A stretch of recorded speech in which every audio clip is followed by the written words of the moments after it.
Hello. Hello. And hi, everyone. Welcome to A Couple of Sassholes podcast. I'm Brooklyn Johnson. And I'm Heather Terry. And for anyone who doesn't know, this is our power hour of true crime where we talk about fucked up people doing fucked up shit, usually for fucked up reasons or sometimes for no reasons at all. That's right. And today we're going to be going on a serial killer spree. Oh. Because those are always spicy. And today we're going to talk about the chameleon killer. Ooh. Because I always have to give you the little titty taste in the very beginning. Titty taste. I just have to start this one by, I don't know what is mentally wrong with me. You want me to answer? Oh. No, not yet. No. That whenever I'm extremely stressed out and I am really short on time, yes, I pick a fucking serial killer. And everyone knows that a serial killer takes the most effort and the most time because there are multiple murders. And I hate myself for it. You do that a lot. I do. I thought that the second I saw it, I was like, this is going to be a week where she's like, Why did I do that to myself? Right. Fucking 14 pages of my fucking school book report here. Last night doing that shit until like 6:30. Honestly, everything started to blur in my head that I was starting to second guess my own shit again. And I'm like, this is what is happening. My stepson gets married in less than 48 hours. Yeah. And we are a part of the wedding, which Right. means shit is going down in fucking Johnsontown. Yeah. And I'm stressed out. I had 72 kindergartners on a field trip at my job today, this morning. I was up at 5 a.m. baking bread, and I think I'm losing it. I mean, just you telling me that made me a little exhausted. I was like, I literally have to just tell our listeners where the fuck my mental health is. And I left it in my car. Yeah. Oh, no. I think you left it at a truck stop or like a rest area in Floribama or something. Yes. I don't feel like it's in your car. It's a lot. You know what? You're right. It's somewhere I have to go and pick up, and it will take me a few days to get there. Yeah. It's like FedEx did it, and you know where it's like, it's left the shipping facility. It's en route, and then it goes all over the place. Yes, it goes like 3 states over to the left, like past your house. Oh. I'm pulling it through. Yeah. So I'm just going to need everyone to just feel good vibes for me right now. Feel good vibes. I'm going to give you everything I have in this episode today. Good vibes. Yes. That's a Boss Babe quote. Oh my gosh. I'm just doing the best I can with what I got. And what I got is an empty tank. I literally have an empty tank. Oh my God. She always does. That's where I'm at emotionally anyway. And you know why? Can I tell you why? Yeah. Okay. So, I specifically, you told me what you were going to mention. Like on the case. I don't know shit about fuck. Yeah. Because I haven't had a lot of free time to look at it. I mean, all you do is just sit around anyway. I'm lazy. God. Yeah, right. God. You sit down for 20 minutes. She's like, oh my God, I'm being lazy right now. I'm like, no, you're sitting like most people do. They sit down. Mental health issues, man. They're difficult. They're hard to work with. Times are hard. No, so the Murdaugh case, which if you're listening to this, you probably know, but if you don't, he was convicted in 2023 for the 2021 killings of his wife Maggie and his son Paul at their house, and there was a bunch of drama wrapped up in that. So much because the son had gotten drunk, just filling people in. The son had gotten drunk, wrecked a boat, didn't give two fucks, ended up killing a young girl in that wreck. Yep. And then some other shit with money that I don't remember. Oh, yeah. But, like, it's all over the place. There's 400 documentaries about it. He covered up for years. Anyway, so this week, actually, I think it was like, I don't even know what fucking day it is, Thursday. Like 2 days ago or a day. Who cares? Either way, very recently, the South Carolina Supreme Court overturned his conviction. How the fuck? And he gets a brand new trial. Now, here's the thing.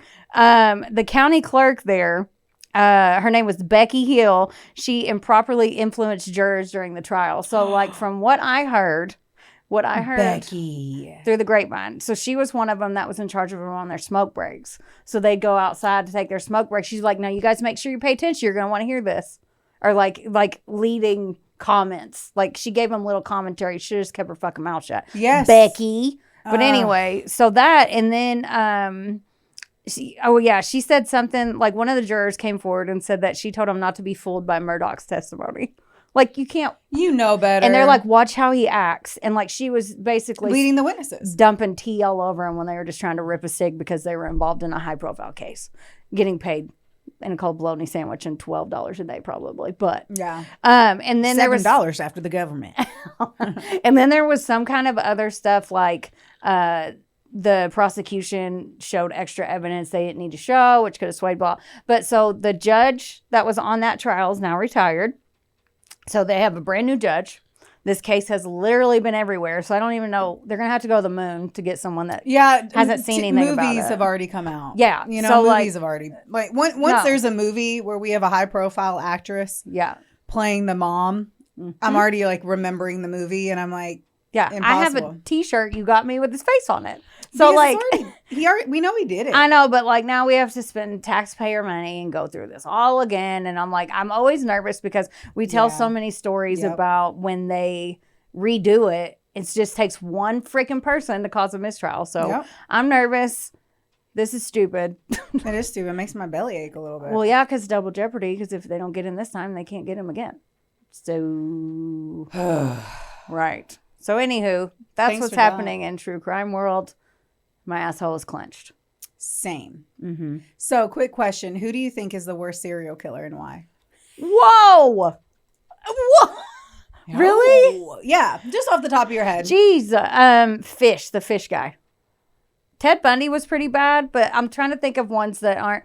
Albert Fish was pretty bad, and his was like kids and stuff. He was terrible. Yeah. I personally, my two was the toolbox killer. Well, yeah. Because of the way he tortured his victims. And Ted Bundy because he literally asked women for help and looked like a victim and then killed them.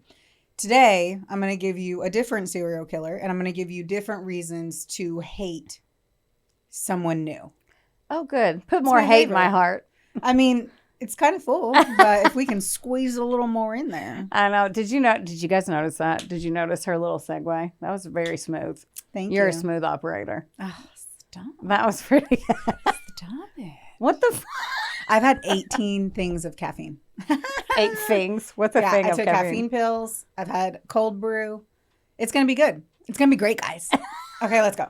So Wikipedia, NHGov for the timeline, New Hampshire Public Radio, ABC News, WMUR9, Bear Brook, NHPR Podcast, missingkids.org, oxygen.com, New Hampshire Department of Justice. Only took a few resources.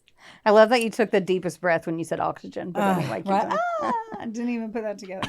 All right, I want you to try and picture the stillness of Bear Brook State Park in November of 1985. Okay. It's that deep New Hampshire woods, quiet. It's covering about 10,000 acres of just gorgeous forest. Okay. Absolutely beautiful place. Now, what usually happens on this podcast with a lot of woods?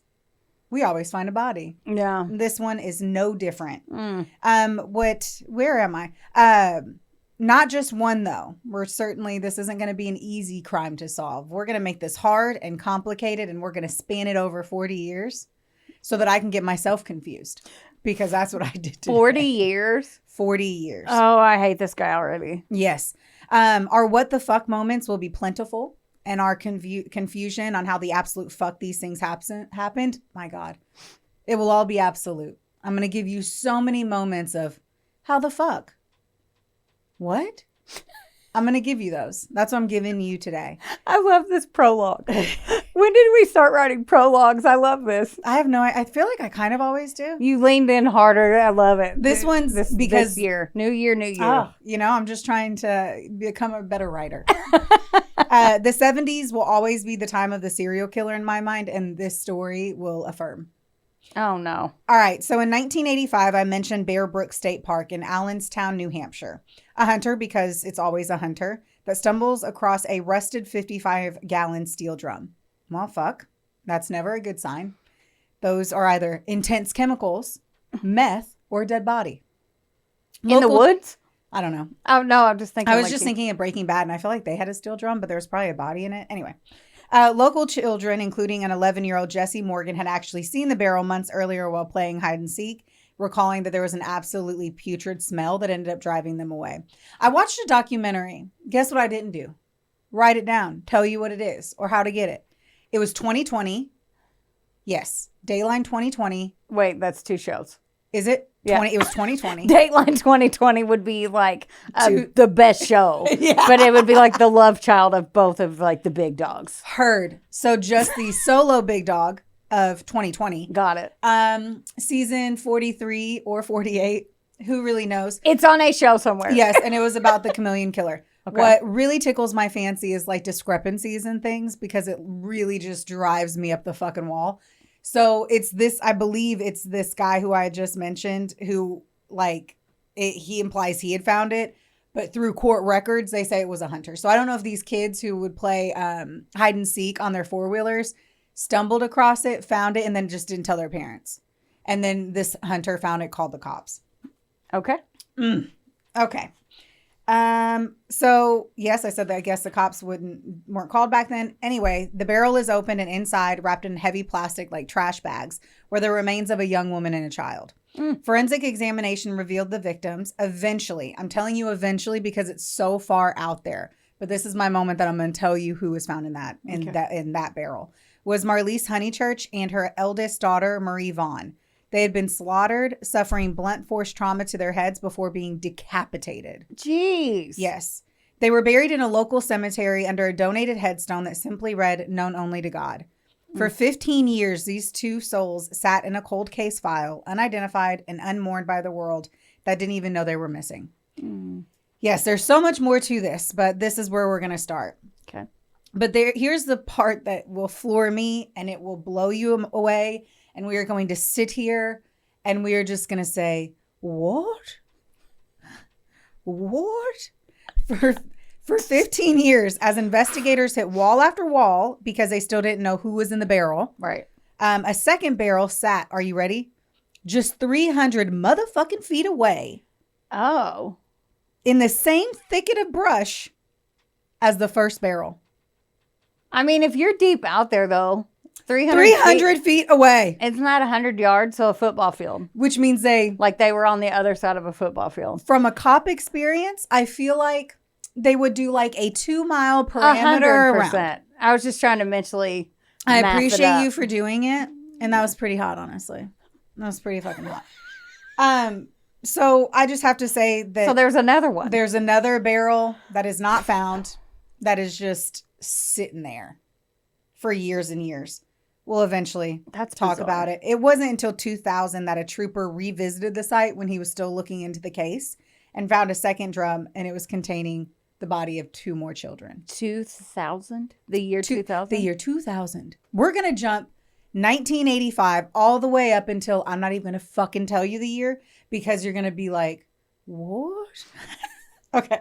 So for decades, the Allenston Four, which was essentially 2 until it became 4 later on, were ghosts, nameless and forgotten until a trail of digital breadcrumbs finally began to smoke 4,000 miles away. So anyway, let's do it. Before we get too deep, let's address the elephant in the room. The fact that a mother and a child/children went so long without there being missing persons reports or how they didn't comb the area. Right. As to combing the area, I don't know. They just fucking suck. Now, as for how people didn't have missing persons reports on them, it was the 70s. So no cell phones, no Facebook updates, no internet. We weren't living in a time of digital footprints, cars with tracking systems, concerns for people just not giving us a call. It's a wild motherfucking time, but the details will eventually play themselves out. Another big old piece to the puzzle is how easy it was to move around and sort of take up a new identity. From all the shit I mentioned before, if you didn't want to be found, by God, you wouldn't be. Yeah. This helped our killer continuously move, change names, and eventually become a chameleon. Insert my foreshadowing moment. So in 1978 in La Puente, California, Marlise Honeychurch finds a new love. Marlise was 24, a woman described by her sisters as bubbly and quirky. She was a mother who loved her daughters, Mary and Sarah, more than anything. But she was also vulnerable, isolated by the geography of a new move. She finds love with Terry Rasmussen. Oh. A fellow with striking blue eyes who was born on December 23rd, 1943. This means he was about 34 dating a 24-year-old. Thanks for that, because I was like, fun to carry the 2. I would have never noticed the age discrepancy at all if it wasn't for the fact that in that documentary, Marlise's like family talks, and I'll get into that more, but they mentioned the age discrepancy in there. Feel free to toss up the photo of Terry Rasmussen in his younger years. So Terry was kind of a little bit of a fox. He was always losing his hair like young, but he had these striking blue eyes that kind of made people, I don't know, get weak in the knees. Now, it was believed that following a heated Thanksgiving argument with her mother, likely over the age of her new lover, her family had said that her mom was like, he's too old. Yeah.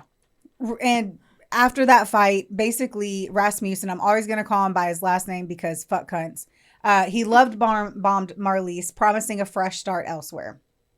She chose to follow him, taking 9-year-old Marie and 11-month-old Sarah with her. Another moment I want to highlight here is we will see super quick jumps from relationships, giving birth, and marrying people.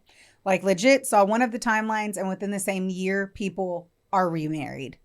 It's a wild state of affairs. I can tell you that. I don't even know if I'm going to get the timelines where I say them so much. And then the crazy thing too, once more, what floors me is when you find like incorrect information in like public record. Like I had to quadruple check the DNA of one of these kids. Oh. And it's still wrong on one of the things. And I was like, maybe I need to sleep. That's probably true. I'm like, this has now confused me. Whatever appropriate timelines we believe should be in place before dating somebody new, getting over them, or literally just letting your vagina heal after giving birth and finding a new man, toss them into the wind. Because all of these women had like 4-year-old babies. Or 4-month-old, sorry. Like fresh new I was like, I feel like they'd be that they went through divorces. And like, And here comes Terry. We ain't in the 2020s no more. Well, I mean, we were probably always judgy, but man, I swear to you, you would have thought this shit was 1816 and our asses couldn't buy our own land. That is what I gotta say. All right, so who's Terry Rasmussen? Terry Peter Rasmussen was born in Denver, Colorado. He spent much of his childhood in Arizona and attended North High School in Phoenix before dropping out during his sophomore year in 1960. A year later, he enlisted in the United States Navy, where he was trained as an electrician and served until 1967. On paper, Rasmussen looked fairly ordinary for a while, a Navy vet with a trade skill, a wife, and eventually 4 children. But behind closed doors, some other shit's going down. Always. By the late 1960s and early 1970s, Rasmussen was married and moving his family between Arizona and California. We are going to change state lines so many times. I hope you guys aren't paying attention to the gas bill. Oh. Family members would later describe him as physically abusive and volatile. Boo. I know. One of his sons recalled being burned with cigarette butts. Why they always got to do that? Because they're fuckers, man. That would hurt. Yes. Bad. Yes, it would. In 1975, after Rasmussen was arrested for aggravated assault, his wife took the children and left him for good. The family would only see him one last time, sometime around 1975 or 76, when he unexpectedly showed up with an unidentified woman before disappearing again. Their divorce was finalized in 1978, and thank God that his wife kicked his brutal ass to the curb. Yeah. Because more shit's going to happen. What followed was years of drifting across the country under a growing list of aliases. Rasmussen lived in states all over the U.S., including California, Texas, Oregon, Hawaii, and eventually New Hampshire. He frequently traveled with women and children, often creating the appearance of a normal family life while hiding behind fake names and fabricated stories. He worked mostly as an electrician for oil and gas companies, allowing him to move often and avoid putting down any roots. Yeah, I was trying to think, like, most of the time when you hear about transients, Hawaii doesn't make the cut. I think that was because he was in the Navy. Oh, yeah. No, but I was thinking, I was Yes. piecing it together myself. But yeah, it's interesting that you mentioned Hawaii. You know what else? What? He got all these jobs, and I have no clue how he changed his identity. Back then, you probably just rewrite it on a Post-it or some shit. Like, Right? It's not like they don't hold it up to the light. Were they not scan 'em. checking your socias? I mean, they probably just make shit up. I don't know. It feel like from all the studying and shit that we've done that, like, it was so easy to do it back then. I guess so. Just fill out the paperwork and put fake information. They don't do the checks, It's not like they run it. They're just like, oh, you're good. Yeah, You're like, I went to Stanford. No, you didn't. I'm a CIA agent. That's like 9 out of 10 of my stories. Yes. All right, back in. Okay. So Marlies and Rasmussen didn't just move. They vanished into a void. For the families left behind, there were no cell phone pings to track or Facebook statuses to check.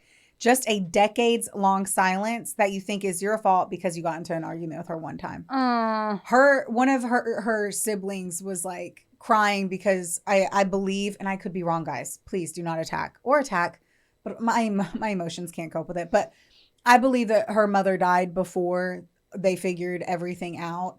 And so, like, her mom had thought her daughter just never wanted to talk to her again because of that. And that she picked Rasmussen over them. It's so fucking sad. But we're going to pivot because he did. And that's where I'm going to leave that part. Okay. By 1981, Rasmussen had already drifted to Manchester, New Hampshire, operating under the alias Bob Evans. Yes, like the breakfast joint and the Sausage King. When he picked that name, I was like, I'm going to assume that's before the Red Barn Bob Evans occurred. Right. Because it just makes me chuckle. It's like the Midwest side dish king over here. Yes. He makes me think of biscuits and gravy. Mashed potatoes. He was working as a head electrician at Wambeck Mills, looking every bit the wary blue-collar worker. While in Manchester, he was arrested several times for minor crimes, including theft, writing bad checks, and diverting electricity. He was an electrician. He's like, I'm going to take John's electricity. It was here he met Denise Bowden.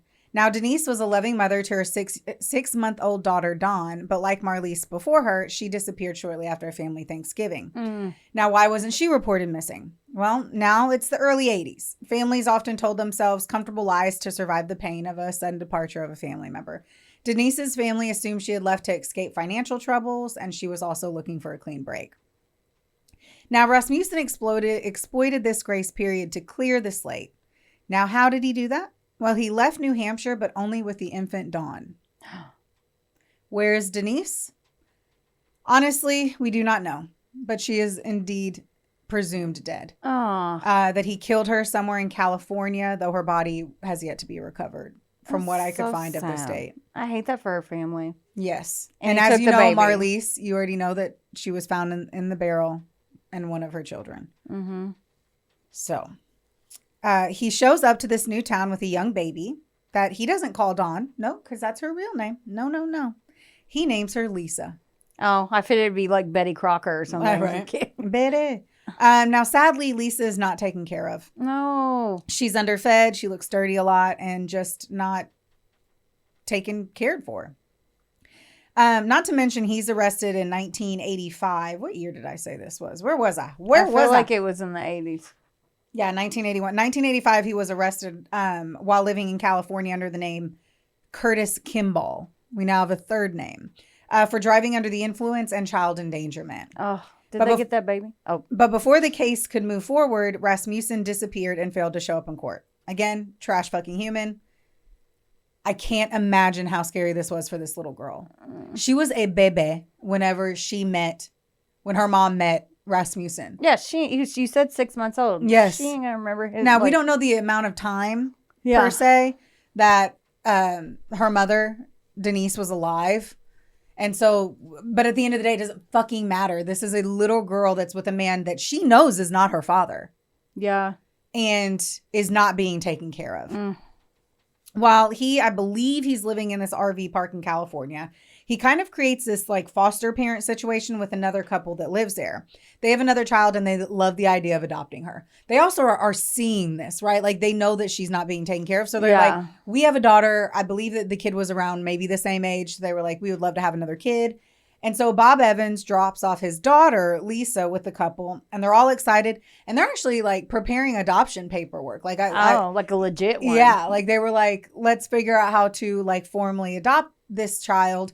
And essentially it was like a trial adoption period. They wanted to see if the daughter would do well with the other kid. Right. Sadly, they don't get to because Bob Evans never comes back. And because they don't legally have the child, she's put into foster care. That's so sad. After they fell in love with her. They lost her. And it's just fucking unbelievable. Whatever. I hate that. This occurs in 1986. So we'll just leave Dawn/Lisa on the shelf and we'll pick it up later. Okay. By the mid-1980s, so we're there, Terry Rasmussen was cycling through aliases almost as quickly as he was moving from state to state. He continued drifting through the western United States until 1988 when he was arrested again, this time using the name Jerry Mockerman, after being caught driving a stolen vehicle. Investigators fingerprinted him during the arrest, and for the first time, law enforcement was able to connect multiple aliases back to the same man. Doesn't matter. Homeboy ends up disappearing again, right? Because it's not his name. They have a fingerprint. Yeah. Not his name. In 1989, Rasmussen was convicted and sentenced to 3 years. Oh, wait. Look at that. My bad. I jumped again. Fuck. So anyway, he does get arrested and he does serve time. So 1989, he's convicted and he's sentenced to 3 years in prison for child abandonment of his fake daughter, Lisa. A related child abuse charge was ultimately dropped, something many believe was a part of the plea agreement. But even prison wouldn't keep him contained for long. After being paroled in 1990, 1 year. So he barely did 2 of his 3 years. Oh, God. He immediately disappeared again, violating parole and becoming a fugitive once more.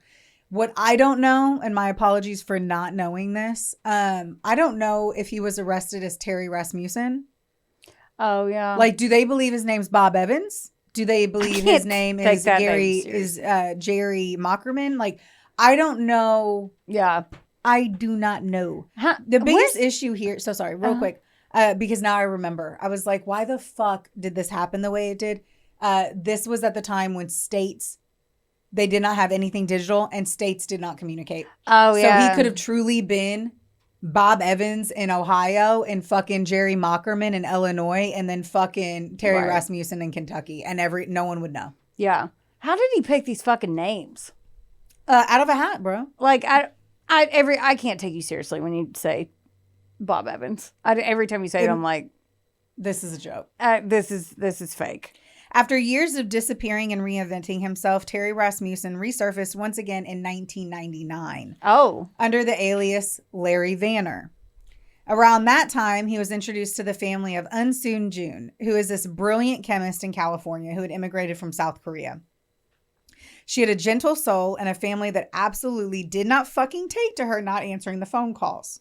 Yeah. Let's get into it.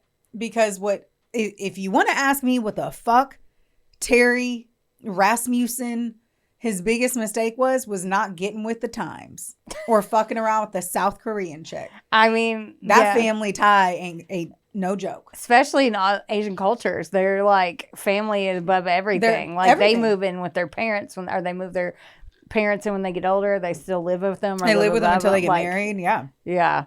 I mean, I don't know about Koreans, but I'm just making assumptions. We really just tied an entirely 5 different types of ethnicities into one because we are white bitches. Yeah. Yeah. I was like, we're like, oh, that could be Japanese. That could be the Chinese that do that. I don't know. I just said Asian. We'll see. Yeah. Yeah. So the two quickly became involved and later participated in an unofficial marriage ceremony in 2001. I don't know what the fuck that means. Is that like a witch waves a wand over you on a beach somewhere? What does that mean? I don't know. Unofficial. Maybe they did something like that worked more for Unsoon's her background. I don't know. Maybe they just didn't have the paperwork. Yes, that is definitely what an unofficial marriage means, Heather. I need a nap. Same. Okay. To those around them, Rasmussen, or Vanner, once again appeared to be building a quiet, normal life. Let me please jump back 1 year to 2000, because this was the only way, in my mind, this timeline was going to work out. So this is 2001, Unsoon. Got it. Now we're going to go back 1 year to 2000, where the second barrel has finally been found. So in May of 2000, the Bear Brook mystery took a turn that proved this wasn't just a local tragedy. It was something so much worse. As I mentioned, just 300 feet away from where the first barrel was found, a New Hampshire state trooper discovered a second drum. Inside were 2 more children, their bodies preserved in a grim capsule of plastic and rust. One was Sarah McWaters, Marlisa's youngest daughter. The other was a little girl who would be known for decades as the middle child. They do not know who this child is. Oh. Now we're going to take a breath here because the weight of what follows is staggering. While the other 3 victims in the barrels were related to one another, DNA testing eventually proved that the middle child was biologically unrelated to Marlise Honeychurch.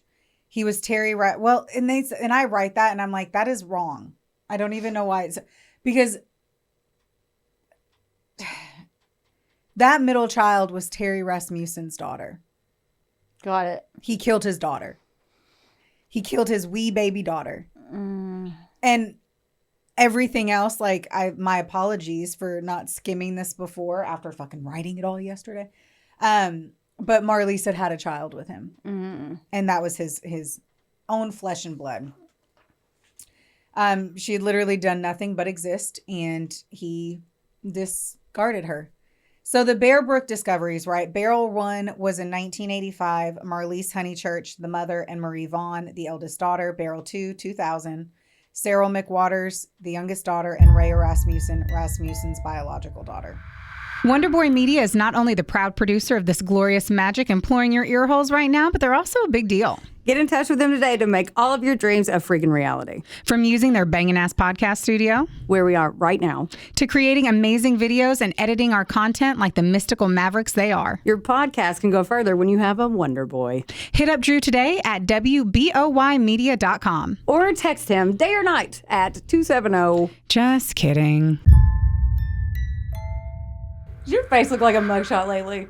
Then it is officially time for you to visit Hetef Aesthetics in Owensboro, Kentucky or Nashville, Tennessee. That's right. Go see our girl Amber Teasley and her team because they'll have your face and your skin look like a damn filter. And their staff is absolutely amazing. It's like a mini Botox party, which personally is my favorite. You leave looking fresher and you don't have a hangover. Another good thing is that if you go in there and you tell them that a couple of Sassholes sent you, you get 15% off of everything. That's unbelievable. So if you have been considering getting that glow up and making that ex jealous, it's time.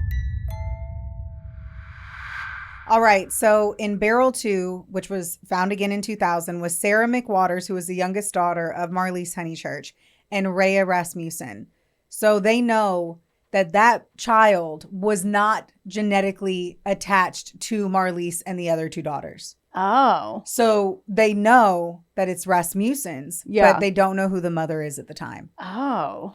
And now it takes the investigation coast to coast. It's a hunt for a man who would kill his own child. Yeah. Imagine finding a young woman and 3 children. That's awful. In barrels, and then realizing that one of these children does not have the genetic makeup of the other ones. Yeah. It's utterly insane. Yeah. So Beryl 1, which was found in, if I say fucking Beryl 1, found in 1985, one more fucking time, y'all better be taking some shots of Fireball. Those poor souls weren't confirmed until 2017. Jeez. And they announced it publicly, I believe, in 2019. I was like, they probably got their ducks in a row before they went to the press. I think they were trying to figure out more. What was hard about this one was the genealogy of trying to, they didn't have fucking driver's license right out beside the barrel for them to figure out who she was. So then they're testing up against other family members of missing people in the area that it could have been. Right. Beryl 2, which was found in 2000, Sarah was confirmed in that 2017 to 19 range. Mm-hmm. Rhea Rasmussen's identity wasn't confirmed until 2024. And here's what made it so hard. That's so long. This one's so challenging, was them trying to figure this one out. Because back in the mid-1970s, a woman named Pepper Reed was in a relationship with Terry Rasmussen. Okay. I love her name more than anything. Pepper Reed. I love the name Pepper. Me too. Yeah. Oh my gosh. Her family last saw her in Houston, Texas during Christmas of 1975. At the time, Pepper was pregnant with Rasmussen's child. Oh. Relatives believe she may have later moved to California with him, but after that, they never heard from her again. Over time, Pepper essentially vanished from public records and was eventually considered a missing person. Pepper gave birth to a daughter named Rhea Rasmussen in 1976, and for decades, nobody knew what had happened to the little girl. Then in a devastating breakthrough announced in 2025, investigators confirmed that Rhea was the youngest child whose remains had been discovered in the second barrel in the Bear Brook back in 2000. That... Unbelievable, right? That is crazy. Unbelievable. That's crazy as fuck. Authorities believe she was likely between 2 and 4 years old when she was killed. Her identification marked another major step in untangling Rasmussen's long trail of violence, false identities, and missing women, while also finally giving a name back to a child who had been unidentified for nearly 25 years. Now, what was also sad too is like Pepper Reed's photo, the photo that's shown all over about her, she's like licking a spoon on her birthday, and they believe that was the last birthday she had. Oh. Once more, Pepper Reed's body was never found. I have a question because I'm going to get blue balls if I don't ask you now. Mm-hmm. Are you going to tell me why the fuck he did all this? Do I need I'm to gonna shut keep my going. mouth? No, yes. Ah, okay. Honestly, I'm gonna probably leave you with one nut full and one kind of ejaculated, because honestly, Like what? there's Why? no motive. There's really no motive. Normally, you're like, well, his mom used to let her I've got friends nothing. molest him or some shit. Nope. Like, Nothing. just a piece of shit, huh? Yeah, just a violent cuntwad. Ugh. All right, so I'm gonna apologize for jumping all over the place, but now it's time to get back to Larry Vanner and his wife, girlfriend, and Larry. Terry is Larry. In June 2002, Unsoon suddenly vanished. No. Rasmussen, Larry Vanner, told people conflicting stories about where she had gone, raising suspicions among her family members. Oh, she wasn't feeling well, or oh, she's not here. Oh, she would just hopped in the shower. Oh, you just missed her. She went down the She doesn't Piggly feel like Wiggly. talking right now. Like, what the fuck? Her mother on the documentary was like, "If you do not put my daughter on the phone, I'm going to call the police. She has 24 hours to call me." And he's like, "Oh, wait. She had a breakdown and she went to Oregon for help." I have no idea why he said to Oregon and for help. I'll never understand. What? I don't know. She's a brilliant chemist. I think Yeah. she can create her own little cocktail of goodies to help her feel a little better. Right. It's That's such a bad lie. I know. Ugh. It's safe to say no one bought it. This Yeah. isn't 1978, motherfucker. It's 2002, and this shit ain't flying. Detective Roxanne Grunhind started searching the home like the bad bitch she is. Get it, Roxy. She's the tits, man.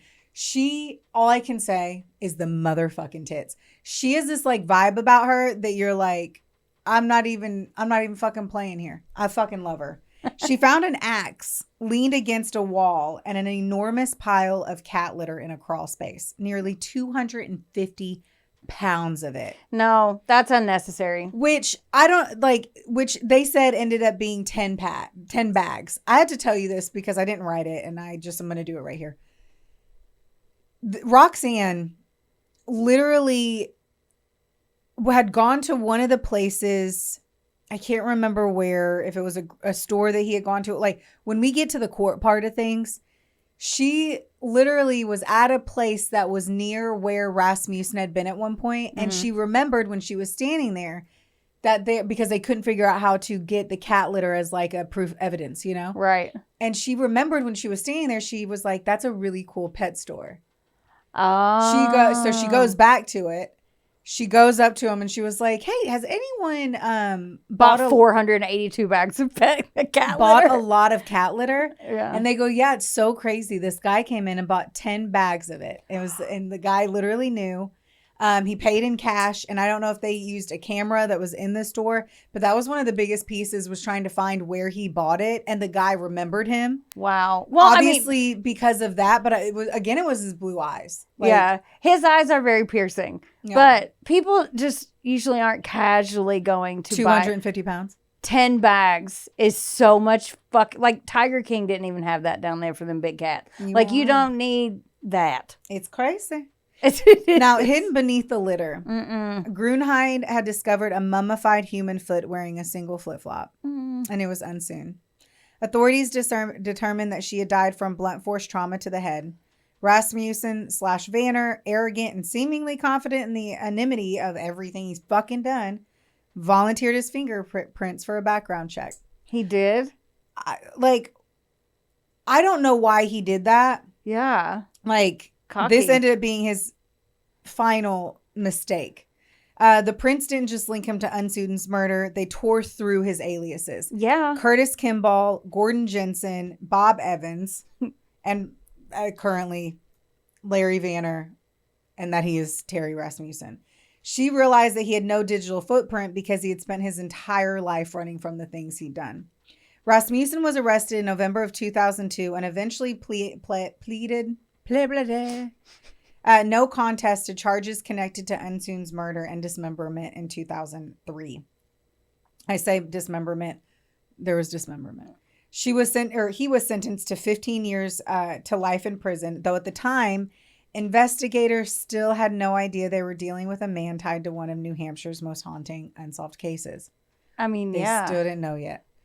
The case moved from a local murder to a historic forensic breakthrough through the tireless work of genetic genealogist Barbara Ray Venter and an online sleuth, Rebecca Heath. Okay. These women are so badass. Like, all of the women working the case made me so happy that I am a woman. I just got so scared. If anyone's actually watching this video, there's 2 blank pages. I saw the look. And I was like, It's like, all right, now we're going from memory. That would be a funny April Fool's joke. I'm going to do that too. That was terrible. In 2015, they returned a name to the abandoned child, Lisa. She was Dawn Boudin, the baby taken from New Hampshire in 1981. This was the thread that finally tied the California killer back to the barrels in the woods.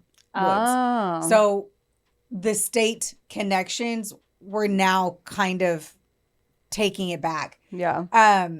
Because everything is fucking crazy. Yeah. Like in all the crossing the lines of jurisdictions and stuff, that didn't happen until like in the last like 20 years. They used to be like very either protective or they just didn't know to do that. Always. So like sometimes they would be like, no, this is our case. Like, that's how serial killers were able to do whatever they did. States didn't talk to each other. There wasn't CODIS. They either didn't or they didn't want to. Yeah. Like but the answer was they didn't. Yeah. Rebecca was on message boards, combing through missing people, checking ancestry sites, trying to find answers to the bodies that had yet to be identified. Barbara Ray Venter did the testing, and they just rocked motherfucking socks. It was those 2 women who were able to tie together the original family of Honeychurch and finally gave her family some closure. Oh, I mean, that's good, but it's still bad. Yeah. But we have to say that the progress was shadowed by missed warnings. So Rasmussen had been in custody multiple times for child abandonment, theft, and assault. Yet he slipped through the cracks because databases couldn't talk to each other across state lines. If he would have been arrested, if he would have had one rap sheet of one human, of one name, he wouldn't have gotten out of jail. Yeah. He wouldn't have gotten slaps on the wrist. They wouldn't have not had him on a high bond to get out of prison. Like, it just wouldn't have happened. Yeah. Or it would have because, sometimes the judicial system sucks. It took until September of 2025, guys. No way. A few months ago. Stop it. For the final piece of the Bear Brook puzzle to settle into place. Through the work of the DNA Doe Project and Detective Sergeant Chris Efflick, the middle child was finally identified as Rhea Rasmussen, born in 1976. The discovery of Rhea led investigators to her mother, Pepper Reed, who was last seen in 1975. Like Denise Bowden, Pepper is missing and presumed dead like the other victims. Sorry to suck, because Terry Rasmussen died of natural causes in California, in prison. When? 2010. 15 years before any of this really came to light. At least 6 years before they figured out the barrels. So he was never charged. So he didn't. And he never spoke. He took his 15 years to life with the ability for parole for unsoon, knowing damn motherfucking well that he was a serial killer and had killed multiple other people. Oh my God. I'm so mad. I'm mad. As you should be. He was a sexual sadist who burned his own children with cigarettes and slaughtered the women who trusted him most. That makes me sick to my stomach. For the survivors, the closure is fucking jagged. Like, this isn't. Yeah. They never, like, they didn't even, he died before they ever got to fucking look him in the eye. Yeah. And be like, fuck you, motherfucker. And when I hear natural causes, I think of in your sleep. So hopefully not. Hopefully he got fucked in his ass a lot still anyway. Like, we know it. What is the one thing every person who's in true crime thinks about? They hope that people who get arrested, do horrific things, get fucked in their ass. We have said that on this show so many times. I'm like, I hope he holds somebody's pocket. That's what I used to say all the time. And I always say, I hope they get fucked in the ass. Let's get a shirt made. Different strokes, different folks. Let's get a shirt made. Why would you wear a shirt that just says get fucked? I hope he gets fucked in the ass. Yours would be, I hope he gets explosive diarrhea. Yes. After eating something spicy. Yeah. Oh, yeah. On a highway with no rest areas. Yes, that's a good one. Mm-hmm. So Marlise Honeychurch and Marie Vaughn were finally laid to rest under their own names in 2019. But Denise, it's Beaudin. Wow, I did that again. But let's do that. Bodine's father died without ever knowing where his daughter's body was. So sad, because those parents are always like every day working towards it, And because there has to be guilt for them not calling in a missing person. Yeah, I mean, back in that time, times were different. Back when I lived in the 70s, no, but like, Yes. times were different. Like we've read so many things where it's like, oh, like if you're an adult, you can just walk away from your life. They still say that now. Yes. I think the big difference, if I may, You may. is that I don't know. I'm 38. I was born in 87. I was raised in the complete belief that when you turned 18, you move the fuck out of your house. Yeah. There was no hang out, stay, save up for a house, go through school, live at home. None of that shit. Right. I was like, get me the fuck out of here. Mm-hmm. And I left. Right. At 17, actually. And and of course I'm still with my family, yada, yada, yada. I love my parents or whatever. But like, it wasn't, you wanted to start you were ready to start your own life. Yeah. In our time, but that when you we don't have the same time because I'm younger. I hope you get explosive diarrhea. Ugh, I don't. But yeah, no, when like they used to say that, like, oh, I can't wait to get out of this town. I'm going to get out of it. Like that was the whole mentality. And now it's like everything's expensive. So if you don't care, I'm just going to keep my basement room and go to college. And that's the difference. So like the generations now, like they're so much closer because like Jaden, my stepson, he had stayed with us while he was going through his schooling. And he was like, I'm not in a rush. I want to save money so that whenever I do leave, I have the appropriate funding to do so. Yep. And he enjoyed being with us. And we were like, credit cards. Yes, we're like, give me more debt. I can vote and I can buy cigarettes and lotto tickets. I should get 9 credit cards. I think a huge thing, too, is we were rage party monsters. We were both millennials, elder millennials, fuck off. We're still millennials. Mm-hmm. Not elder millennials, fuck off, because we are elder millennials. Yeah. But our thing was like, we were blacking out in cornfields at 15. I wasn't. Just her. Okay, I was older probably was. It was probably 15. I'm just kidding. I was a raging party. But that's what we were huge drinkers. We were blacking out all the time. We were smoking weed in the house. Like parents did not permit that behavior. Oh yeah. Well, now it's like easier to get in trouble too. Nowadays. I do not agree. I do. Ring doorbells, Life 360. Oh, okay. Yeah. Well, anyway, what I mean though is like our behavior when we were 18 was not conducive to living with your parents unless your parents were also dumpster fires. So like Jay isn't getting drunk and smoking weed in his room, so he was comfortable living with us. Yeah. Like we, right. There wasn't this rebellious thing. Mm-hmm. So I don't like what you're saying. I just feel like the connections now maybe or whatever it is, your parents seem to be way closer into your time from 18 to 25 than I personally feel like us kids born in the 80s. 80s, we're a whole different breed anyway. Yeah. Yeah, we were before and after internet kids. Yes. So, yeah. So, what about Lisa?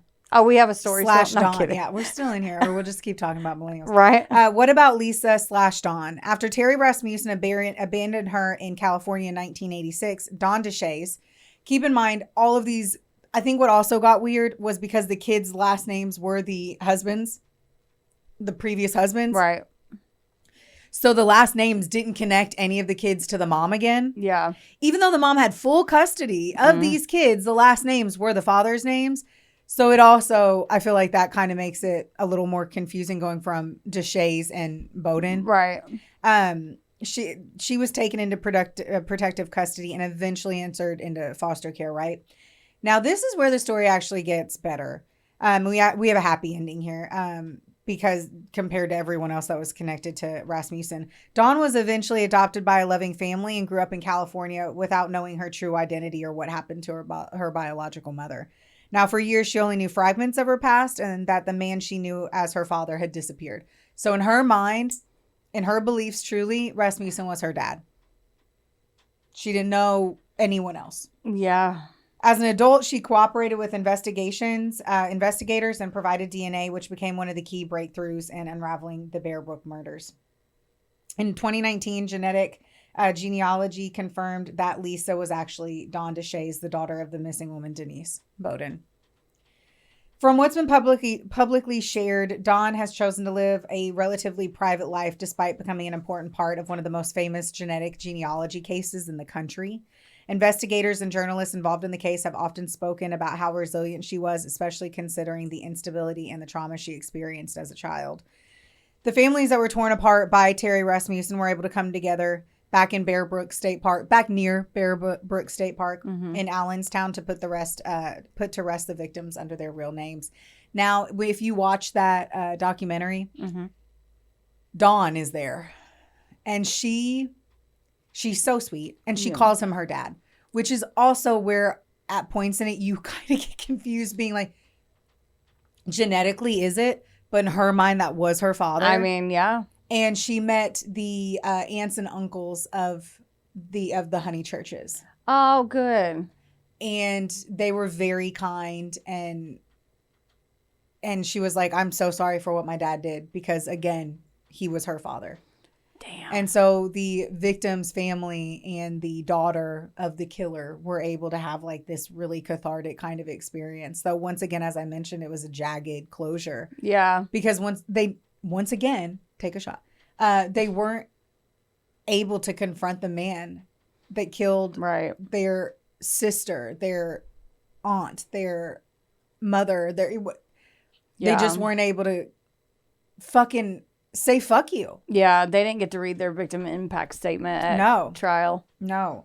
Since Terry Rasmussen was officially connected to the Bear Brook murders in 2017, investigators have continued digging into the many gaps in his timeline, particularly between 1974 and 1985. So many years. Authorities have openly stated they believe it is highly unlikely that Rasmussen suddenly stopped killing during those years, raising the disturbing possibility that there are still unidentified victims connected to him.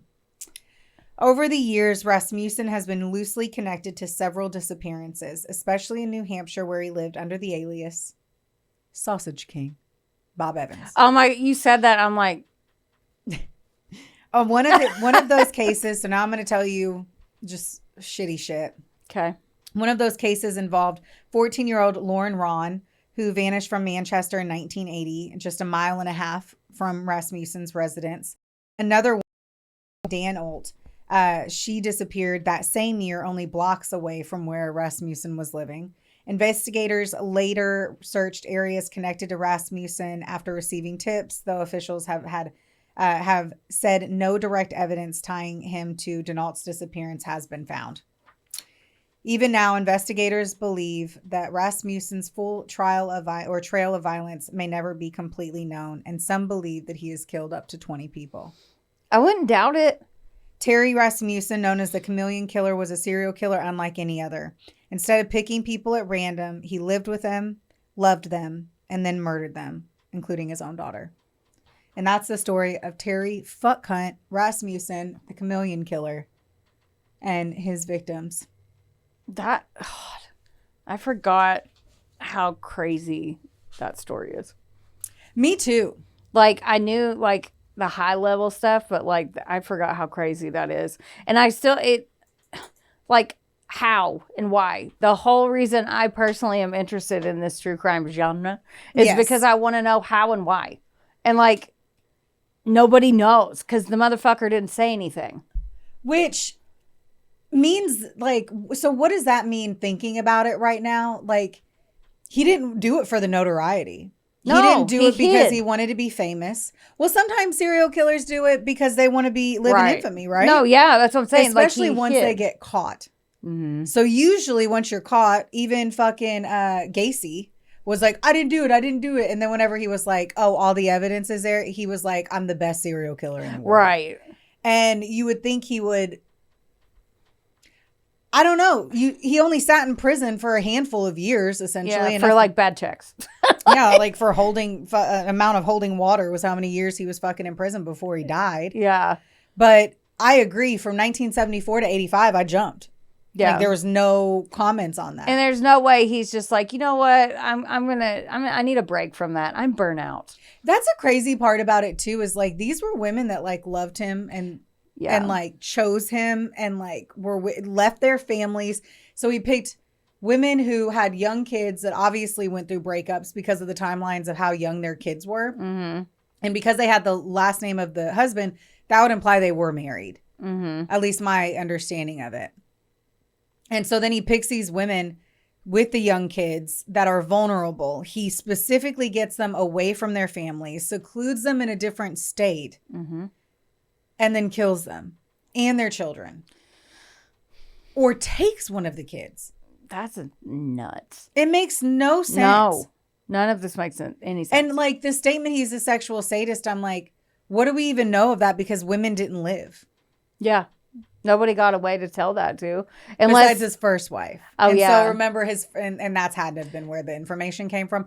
Because not only that, like he had burned his original kids and abused the shit out of her. And that's why she had left. Right. Well, maybe like it'd be like if one of those women, because you said they were with him for a little bit, they like lived together. We don't know how, we have But no I mean- idea how many years. But yes. But they were, years. it wasn't like they went on one date. Yes, So years. like, it'd be like if you started dating somebody, you're going to tell your best friend, like, he likes to do this really weird stuff. Like, you know. Yeah, but he moved them to a new location. True. Shortly, he loved bombed them. Yeah. Made them fall head over heels. Yeah. And then moved them somewhere and then pivoted completely. Then he's like, let's go to Oregon for some help. Fucking lie. I hate when they tell dumb lies. And I they all agree. do. And I I think hate all the of saddest that. part of it was that it like they had no way of figuring out who these kids were. Right. And like how they were tied together. Yeah, because back then, you know, dad trumped all anyway. So even if they weren't married, they're still going to get their dad's name.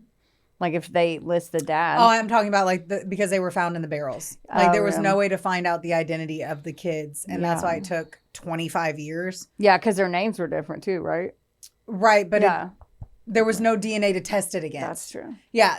So yes. Yeah. So the big part of it was that yes, they had their DNA and they knew it was a body, but they had no idea who to test it up against. Yeah. So that is That makes how sense. like the armchair sleuths, how Rebecca was looking at it. Mm-hmm. So she was literally going through message boards and she was the one who found Dawn. That's crazy. Yes. And she found Dawn under the name Lisa in a different location because of like ancestry.com and message boards of missing people. Wow. Like literally. That's she nuts. said that she had messaged Dawn and was like, "Do you think it's possible that your mother was in this location at this time?" And she goes, "Yeah, that's where we were." And she goes, "I think that your mother is Denise Bowden." And the Wow. response from Lisa was like, "I'm shaking." How could you imagine getting that message? When you were Like, adopted out of nowhere, Yeah, and you out of didn't know nowhere. he was your real dad. Yeah, and then you're like, wait, what? And you know he was probably like, "Oh no, your mom left. She went to the gas station and Yeah, left." she hates you. Like, She was so young that whenever she met, there was no other man in her life to compare him to. She was 6 months. You don't have fucking memories until you're 3. right. It's just, That's nuts.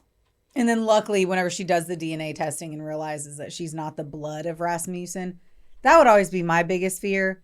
My mental, like my brain, Mhm. if I found out today that my dad was, well, number one, I'm too much like my dad. So I'm going to say my mom. Yeah. If somehow I was, that I found out that there's no way that my mom wasn't my fucking mom. She birthed me. But let's just say my dad. That if I found out that my dad wasn't my dad Yeah. and that my real father, my birth father, Right.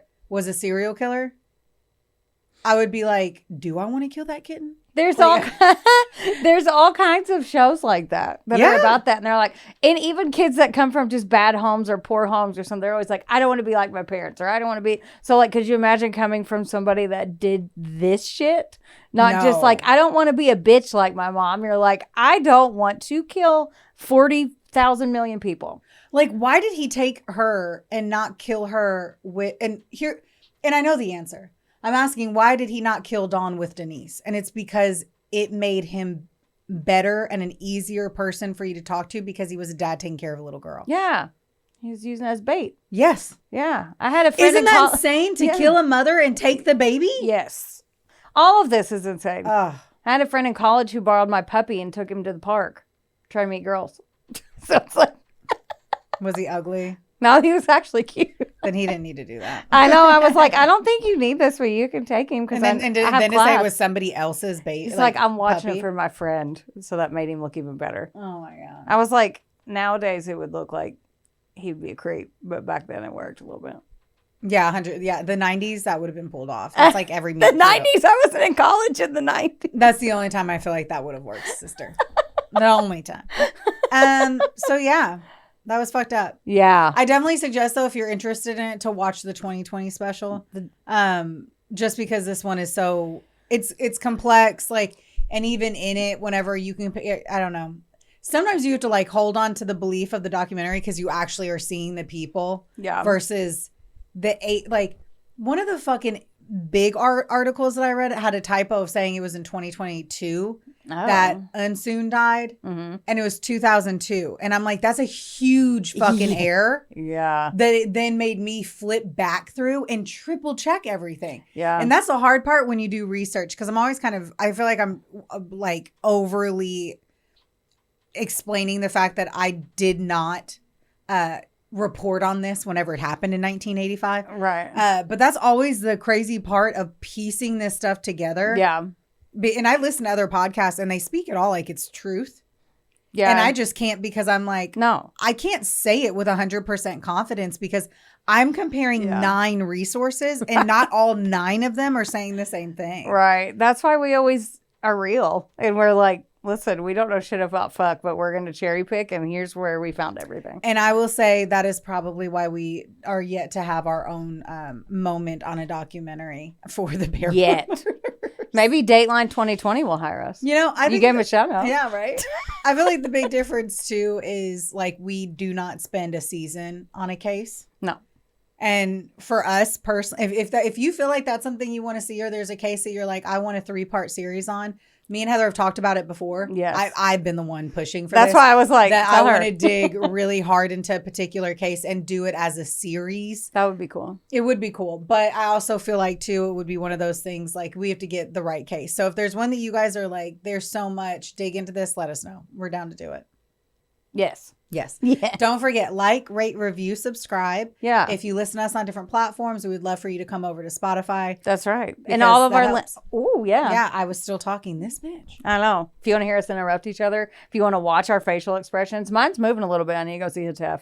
Yes. I got a lot of movement over here. But in all the show notes, all of our links are there. So go check those out. Support the show. Yes. Don't forget, y'all. Don't get mad. Get sassy. We love you. Bye. We love you. Bye.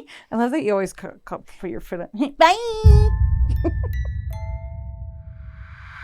This episode was sponsored, edited, and produced by Wonderboy Media. Get the deets at WBOYmedia.com to see how you can make your podcast dreams a reality. Help us out and be sure to rate, review, and subscribe wherever you listen to our audio project. Don't forget, follow us on Facebook, Instagram, and TikTok at, of course, a couple of Sassholes. Want more sass? Become a member of our Patreon for bonus content, merch, and more. Plus, we're on Cameo now, so there's even more ways to get the sass you need just how you like it. As always, don't get mad. Get sassy. Theodore, can I pet that dog?